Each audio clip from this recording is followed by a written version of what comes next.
The launch window opened at 8:19 a.m. Eastern Time, with a 57-minute window.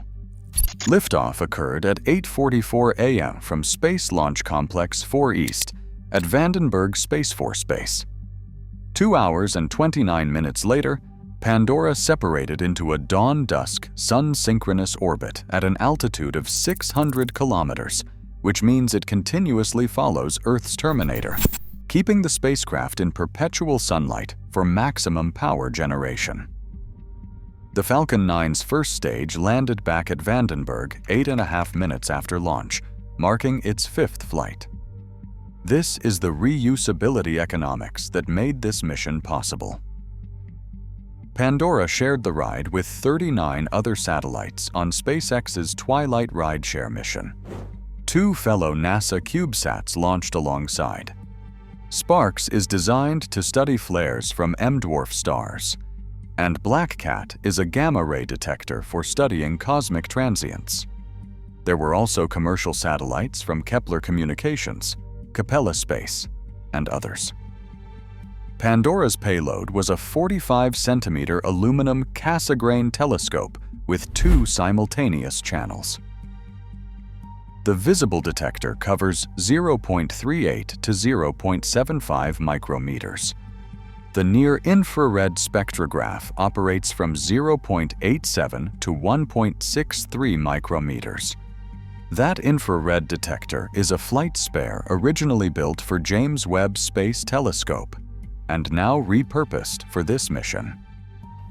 The spacecraft bus is Blue Canyon.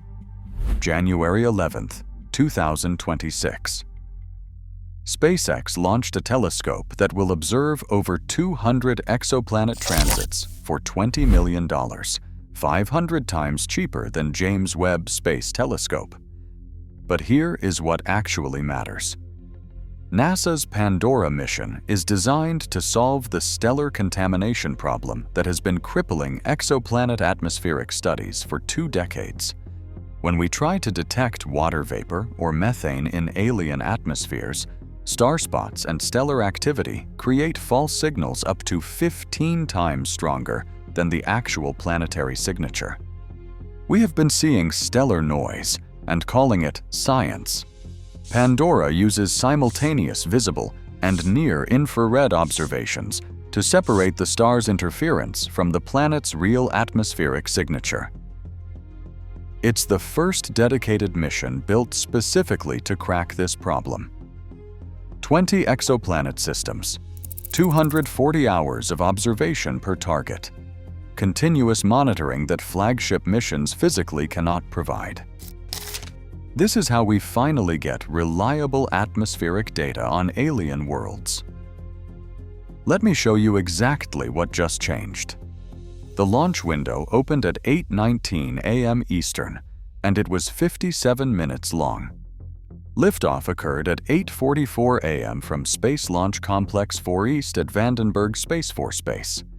2 hours and 29 minutes later, Pandora separated into a dawn-dusk sun-synchronous orbit at 600 kilometers altitude, meaning it continuously follows Earth's terminator, keeping the spacecraft in perpetual sunlight for maximum power generation. The Falcon 9 first stage landed back at Vandenberg 8.5 minutes after launch, marking its 5th flight. This is the reusability economics that made this mission possible. Pandora shared the ride with 39 other satellites on SpaceX's Twilight rideshare mission. 2 fellow NASA CubeSats launched alongside. Sparks is designed to study flares from M-dwarf stars, and Black Cat is a gamma-ray detector for studying cosmic transients. The ride included commercial satellites from Kepler Communications, Capella Space, and others. Pandora's payload is a 45-centimeter aluminum Cassegrain telescope with 2 simultaneous channels. The visible detector covers 0.38 to 0.75 micrometers. The near-infrared spectrograph operates from 0.87 to 1.63 micrometers. The infrared detector is a flight spare originally built for the James Webb Space Telescope now repurposed for this mission. The spacecraft bus is Blue Canyon Technologies.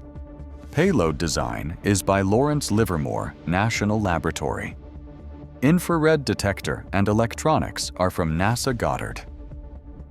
Mission operations are by the University of Arizona's Multi-Mission Operations Center. This is the first orbiting astrophysics mission they have ever operated. SpaceX's rideshare program charges $6,500 per kilogram to sun-synchronous orbit. At 716 pounds, Pandora's launch cost approximately $2 to $3 million. Compare that to dedicated small launch vehicles at $7 to $8 million minimum, or traditional medium-lift launches at $60 to $100 million.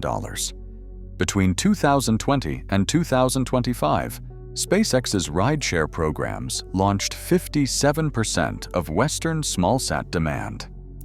The company completed 96 launches in 2023 alone. That is more than the rest of the world combined. The launch market has fundamentally transformed. Here is the technical challenge Pandora solves. When an exoplanet transits its star, we measure how starlight filters through the planet's atmosphere. Different molecules such as water vapor, methane, and carbon dioxide absorb specific wavelengths, creating spectral signatures. But stars are not uniform. They have spots that are typically 500 to 1,500 Kelvin cooler than the surrounding photosphere. They also have faculae, bright regions 50 to 600 Kelvin hotter. When a planet transits, the starlight reaching our telescopes does not come from the whole stellar disk. It depends on which regions the planet is occulting. The contamination effect is massive. For rocky planets around M-dwarfs, stellar contamination signals can exceed planetary atmospheric features by factors of 10 to 15. Research on HATP-11 found systematic biases from stellar spots reached 170 parts per million at 500 nanometers. For comparison, a single atmospheric scale height on LHS 1140b produces only 4 to 5 parts per million of signal. The star's noise is 40 times stronger than the planet's atmosphere. Studies of TRAPPIST-1 showed stellar contamination caused underestimates of planet densities by 8 to 15%, leading to incorrect conclusions about volatile content. Other research found contamination can introduce spectral features that perfectly mimic Rayleigh scattering or water absorption, making it impossible to distinguish stellar activity from genuine planetary atmospheres. Current correction methods assume linear relationships between photometric variability and spot coverage. They fail because the relationship is complex, geometry-dependent, and affected by limb darkening. At optical wavelengths, limb darkening gradients are steep, amplifying errors. In the near-infrared, where limb darkening weakens, errors drop below 10 parts per million. Pandora's simultaneous visible and infrared observations solve this. The visible channel tracks stellar variability over 24-hour observation sessions. The infrared channel captures the transit spectrum. Together, they disentangle star from planet, providing the clean data needed for accurate atmospheric characterization. Pandora is now in its 1-month commissioning phase. Instruments are calibrated, systems checked, and software validated. After commissioning, 1 year of prime science operations follows, with a possible extension. The target list includes at least 20 exoplanet systems, spanning mid-K-type to late M-type stars. Planet sizes range from Earth to Jupiter. Each system will be observed 10 times, using 24-hour sessions. In total, 200+ transit observations. The focus is planets with water-dominated or hydrogen-dominated atmospheres orbiting active stars where stellar contamination has prevented accurate characterization. These are systems already discovered by TESS and Kepler, known transiting planets sitting in catalogs waiting for detailed atmospheric follow-up. James Webb might spend 5 to 10 hours observing an exoplanet system. Pandora will spend 240 hours per target over its mission lifetime, building statistical power, and tracking temporal variations that single observations miss completely. The thermal design maintains millikelvin level stability on the infrared sensor, while the spacecraft holds inertially fixed pointing during observations. The entire sky becomes accessible over the 1-year mission, as Earth's sun-synchronous orbit precesses around the planet.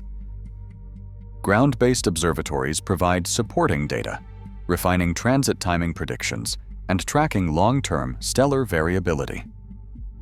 NASA's Exoplanet Watch citizen science program contributes observations, expanding the monitoring baseline beyond Pandora's direct capabilities. Data pipeline. NASA Ames Research Center handles processing, archiving, and distribution. The results feed directly into target selection for the James Webb Space Telescope and future missions, identifying which planets warrant deep spectroscopic follow-up with premier observatories. Pandora becomes the reconnaissance mission that guides where humanity aims its most powerful telescopes. Let's talk about what this means for the future of space science, because the economics here are genuinely wild. SpaceX developed Falcon 9 for approximately $300 million. NASA estimated it would cost $3.6 billion using traditional contracting. Think about that ratio for a second. SpaceX did it for 8% of what it would have traditionally cost. That is not an incremental improvement. That is a completely different way of building rockets. And the ripple effects are everywhere. SpaceX's rideshare pricing started at $5,000 per kilogram back in 2014. Now it is $6,500 per kilogram. Yes, it went up, but it is still 5 to 10 times cheaper than dedicated small launchers. Demand has exploded so much that wait times are extending out 2 years. Everyone wants a piece of this. In 2023 alone, SpaceX completed 96 launches. That is more than the rest of the world combined. They captured 87% of commercial satellite launch orders globally. The launch market did not just change, it got dominated by one company, making access to space routine. NASA's Astrophysics Pioneers program has a hard cost cap of $20 million per mission. That is the entire budget, spacecraft, instruments, operations, everything. This forces a completely different design philosophy. You cannot spend a decade developing custom technology. You leverage what exists, you move fast, and you use firm fixed-price contracts instead of the traditional cost-plus approach, where budgets balloon endlessly. Pandora launched for roughly $2 to $3 million. A traditional dedicated launch for a spacecraft this size would cost $60 to $100 million.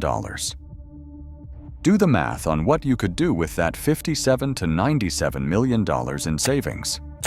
You could fund 3 to 5 additional Pandora-class missions. Instead of one telescope watching the sky, you could have a fleet. This is the paradigm shift.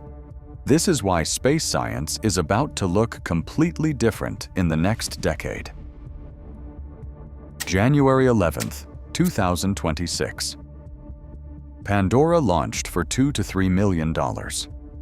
It will make over 200 exoplanet observations, solving the stellar contamination problem. The question is this: is this the future of space science? Cheaper specialized missions or billion-dollar flagships? Maybe we need both. James Webb peers into the deepest cosmos. Pandora watches 20 systems with 240 hours each.